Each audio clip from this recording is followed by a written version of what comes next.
piece of silk could be a sail. The king, of course, wanted to put them in jail. And just as it seemed that they all would fail, then Arna saved the day. Arna and the pirates all... Arna climbed up the rope ladder, and she found herself on board a pirate ship. The pirates stopped whatever they were doing, whether they were scrubbing the deck or playing dominoes or tying a rope, and they crowded around her. "Well, what's this then? A diving girl?" She held up her bamboo stick defensively. "Oh, it's a diving girl with a stick." While Arna was deciding which of the pirates she would hit first, the crowd parted to reveal the captain. She was a woman in trousers, waistcoat and boots, with curly hennaed hair tied up and an eye patch over one eye. "What do we have here? A fighter? Come on then, try and hit me." Arna swung at her, but the captain ducked. She slashed at her head, but she stepped aside. The pirates started laughing, and Arna summoned all of her energy to lunge forward, but her opponent just jumped up on top of her bamboo, causing it to crack in half. The pirates fell about laughing, but the captain waved a finger. All right. Which of you was a fighter before I taught you?" "You've got spirit, girl. You'll make a fine pirate." "I'm One-Eyed Nancy, captain of this ship, the Sunrise. What's your name?" Arna hesitated. Perhaps the word about her had gotten out. Surely that story of the pearl was known in every island in these seas by now. She didn't want to escape her desert island just to be given straight back to Ma Angie. So she said, "My name is Oweya." "Oweya? Well, Oweya, this is Billy the Bully, and you're to do whatever he says." Arna turned to see a heavy-set man with no hair. "That's right, Oweya, or I'll throw you to the sharks." In the days that came, Arna got to know the pirate ship, as she was made to work in different parts of it. First of all, they put her in the kitchen to make coffee, which is not easy to do when the whole ship is at sea, so it's pitching from side to side. "But don't you spill any, Oweya, or I'll throw you to the sharks." And after a week of that, she was made to shine the pirates' boots and sharpen the swords. "Oi, get over here," Billy growled at her one morning.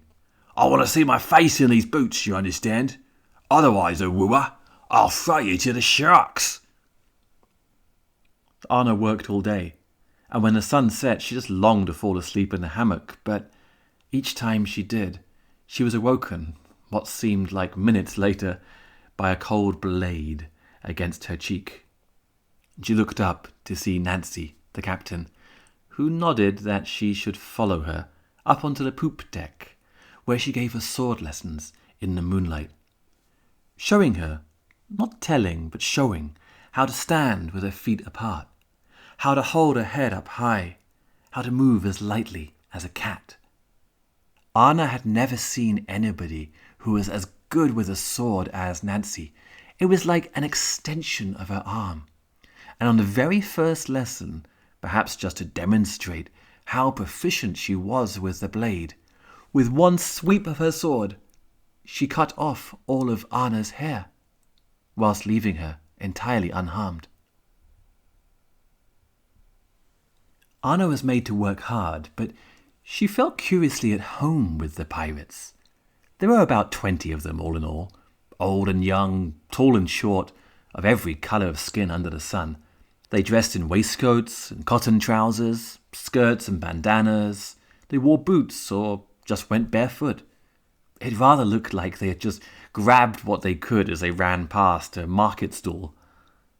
But as they sat on the wooden decks and played cards or worked on the rigging, whistling strange tunes, they all seemed happy and free. Then one day, Dace, the young woman who normally sat up in the crow's nest, who never spoke, Apparently she wasn't feeling well, and Arna was made to climb high up the mast to keep lookout. And make sure you tell us if you see a sail.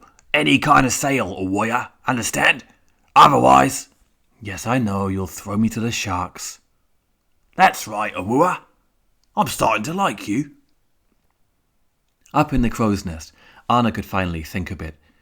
She was free, living as a pirate, but still not one of them. She wondered how her papa was doing. She hoped he had enough to eat. It had been so long since she'd seen him. One day, she promised herself she would have her own ship, and she'd sail back to him with a sail fluttering in the wind like a butterfly. A sail just like the one she suddenly realized she was looking at in the distance. Sail! I see a sail! What colour? Nancy asked. Golden. Nancy took out a telescope and rubbed her hands together. It's one of the king's supply ships, and she's riding heavy in the water. Let's find out what she's carrying. Raise the flag. The flag was raised, which was a portrait of one-eyed Nancy, and it looked like she was winking.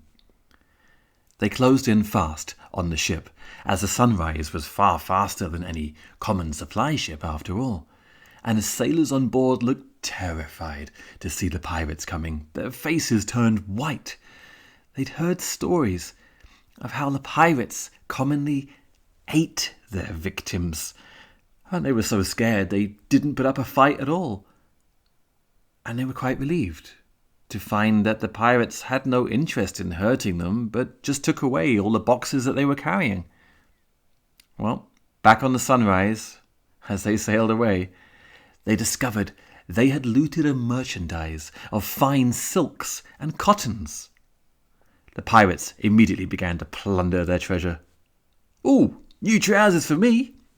I'll make a new waistcoat out of that." All right, said Nancy.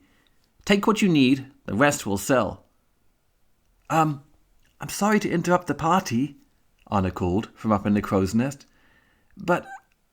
"What's that? Another sail?" "Well, two, actually." "What colour?" They're red with golden circles." "King's ships!" "And they're approaching fast," said Nancy, taking out a telescope. "We're too slow with all these silks on board. We've got to throw them overboard at once." "No," said Billy. "They're worth too much." "They're not worth anything if we're dead, are they?" The argument was interrupted with an explosion. Cannonballs came flying through the air. "Take cover!" There was a big splash as huge balls of iron landed close to the ship. "Make for the free islands!" Boom! Whee! Another cannonball hurled towards them, and the pirates watched aghast as it tore a huge hole in the mainsail. Now their speed dropped because the wind passed straight through the sails. "We're done for! They're closing on us fast!" "Get ready to fight," Nancy ordered them. The pirates ran to grab their swords and got ready to meet their deaths. They could already see the grinning faces of the king's soldiers on board the two ships as they approached. They were outnumbered, and they knew in their hearts they had no chance. But by God, they would take a few of them when they went. But then, Arna did something to guarantee her place in pirate legend. She shimmied down the mast and grabbed the largest sheet of silk. "What are you doing?" "Oh, leave her alone. She's just a crazy diving girl." And she climbed back up the mast to the crow's nest and tied ropes to corners of the silk and the mast. Then she balanced along a beam and did a backward somersault. And as she jumped, she looped the rope over the sail so that the silk came taut and perfectly covered the hole. A wind picked up on cue, and the sails filled. The pirates looked on amazed as the Sunrise began to pick up speed. Billy picked up half the boxes of cotton and pitched them overboard to make them lighter, and the Sunrise pulled away from the king's ships. By the time the king's ships had turned around to the side to take aim again, Arna and the rest of the pirates were out of range of the cannons and sailed off into the distance.